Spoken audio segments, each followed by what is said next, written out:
सरकारें महिला सशक्तिकरण की बातें तो करती है, लेकिन उसका प्रशासन और उनसे मिलकर अपराधी और धोखाधड़ी करने वाले लोग जालसाजी करके किस तरह मासूम महिलाओं का शोषण करते हैं, जानने के लिए देखिए हमारी पूरी रिपोर्ट। निकेश श्रीवास्तव नाम के व्यक्ति ने किस तरह भोली भाली लड़की और उसके परिवार को झांसे में लेकर शादी की। उसका मकसद केवल सिर्फ और सिर्फ दौलत हड़पना था, जो आजकल के सभी अपराधियों का ट्रेंड बन चुका है। पीड़िता से प्राप्त जानकारी के अनुसार निकेश एक शादी पहले ही कर चुका था, तलाकशुदा था और एक लड़की को भगा भी चुका था। जब लड़की के परिवार वालों को निकेश के कारनामों का पता चला, तब तक वह लोन का बहाना बनाकर रजिस्ट्री अपने नाम करवा चुका था और अपने मकसद में लगभग कामयाब हो चुका था। इन सब बातों की जानकारी लगते ही लड़की के परिवार वालों ने संबंध तोड़ दिए और नीचे से अपने मकान के कागजात मांगे। आफत बोलकर नहीं आती और पीड़िता के परिवार के ऊपर कुछ ऐसी आफत आई जो मजबूरी और परेशानी में हर व्यक्ति कोई ना कोई अपने लिए सहारा ढूंढता है। उन्होंने भी रास्ता निकाला और इलाज के लिए सुनील संगधरे नाम के व्यक्ति से 2 लाख रुपए लिए। अब अपराधियों को मौका मिल गया और सुनील एवं निकेश ने मिलकर मकान पर कब्जा जमा लिया। हद तो तब हो गई जब न्याय की उम्मीद लगाकर फरियादी थाने पहुंचते हैं। वहां पर ना तो कोई सुनवाई होती है, ना ही उनका कोई समर्थन देने वाला होता है।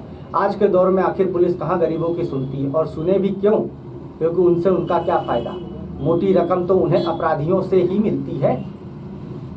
यह सब तो देख भी, लेकिन कानून के रखवाले खुद गरीबों को धमकाते हैं। और यह एरोड्रम थाने के भोलाराम सोनकर जो कहते हैं कि यही साहब के पास आकर रजिस्ट्री करवा दो, वरना कोई भी केस बनाकर अंदर कर दूंगा। अब देखना यह है कि क्या टीआई साहब कानून छोड़कर रजिस्ट्रार का काम करेंगे या फिर सूदखोरों और अपराधियों के लिए काम करने लग गए हैं। इस तरह के सारे गंभीर आरोप पीड़िता के परिवार द्वारा लगाए गए हैं। पूरे प्रकरण को डीआईजी महोदय हरिनारायण चारी मिश्रा जी के समक्ष भी प्रस्तुत किया गया है। उन्होंने आश्वासन दिया है इंसाफ का। अब देखना है इंसाफ इस पीड़िता को मिल पाएगा या आला अधिकारी डीआईजी महोदय का आश्वासन भी राजनेताओं की तरह आया गया हो जाएगा। बताइए, आप डीआईजी ऑफिस में किस बारे में आए थे जानकारी लेने? सुनील सांगरे और निकेश श्रीवास्तव के खिलाफ एफआईआर दर्ज करें। और वो पुलिस वाले का नाम क्यों एफआईआर दर्ज करवाना चाहते हैं आप इनके ऊपर? क्योंकि उन्होंने धोखा दिया है निकेश श्रीवास्तव। क्या आप इसको विस्तृत में बता सकते हैं? हाँ, बताइए। निकेश श्रीवास्तव से मेरी मम्मी ने मेरी सिस्टर की सगाई कर दी। उसके बाद फिर हमने लोन के लिए उनसे है ना रजिस्ट्री उनके नाम कर दी मम्मी ने, तो उन्होंने हमको केवल लोन दिलाया था। फिर बाद में मेरी मम्मी को मालूम पड़ा कि वो पहले से शादीशुदा है। फिर उसके बाद है ना वो 2018 में लड़की के साथ भाग गए थे। फिर मेरी मम्मी ने उनकी सगाई, मेरी दीदी की सगाई उनसे तोड़ दी। और मेरी मम्मी की तबीयत ठीक नहीं थी, उसमें है ना उनको शुगर, बीपी और किडनी की प्रॉब्लम है, तो हमने सुनील सांगरे से 2 लाख रुपए इलाज के लिए लिए। वो उन्होंने 2 लाख रुपए के 19 लाख रुपए कर दिए ब्याज से, और वो निकेश श्रीवास्तव से मिल गए। और वो मकान का बाद में मकान बेचने का हम पे प्रेशर डालने लगे और घर से बाहर निकालने का बोलने लगे। क्या बोल रहे थे आपसे? वो मतलब है ना एरोड्रम थाने से भोलाराम सोनकर को लिया है, और अभी शुक्रवार को 18। भोलाराम क्या बोला? वो बोला कि आप आके थाने में रजिस्ट्री करो। टीआई ने बोला, टीआई के सामने। तो आप पे दबाव बनाया जा रहा है? हम पे दबाव बनाया जा रहा है। और शुक्रवार को बस वो ही आए और 2-3 गुंडे बाहर 20-25 जने आ गए और बोले सोमवार को आप लोगों को सबको अंदर डाल दूंगा। अभी किस बुनियाद पर डाल देंगे अंदर? आप लोगों ने उसको है ना रजिस्ट्री नहीं कर रहे हो सुनील सांगरे को। तो निकेश से आपने बात कर ली थी? निकेश क्या बोला? निकेश ने बोल दिया नहीं, आप लोगों ने पैसा लिया है, इसको रजिस्ट्री कर देंगे। निकेश भी मिला हुआ है इसमें? हाँ, निकेश मिला हुआ है सुनील सांगरे से। निकेश खुद आया था उस दिन उनके साथ,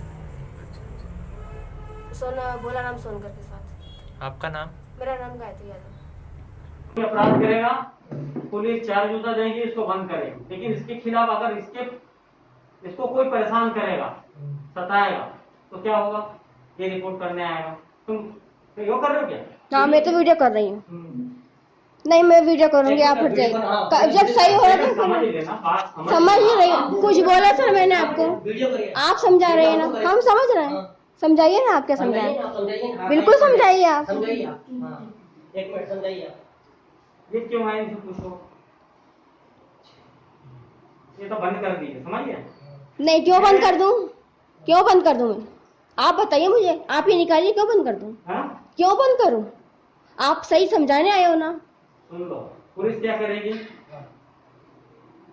इसके बचाव में खड़े होगी, माताराम होगी। पर अगर हम आपको कोई सताएगा, ये करेगा, कौन आया करेगा, पुलिस के पास ही आओगे। पुलिस क्या करेगी?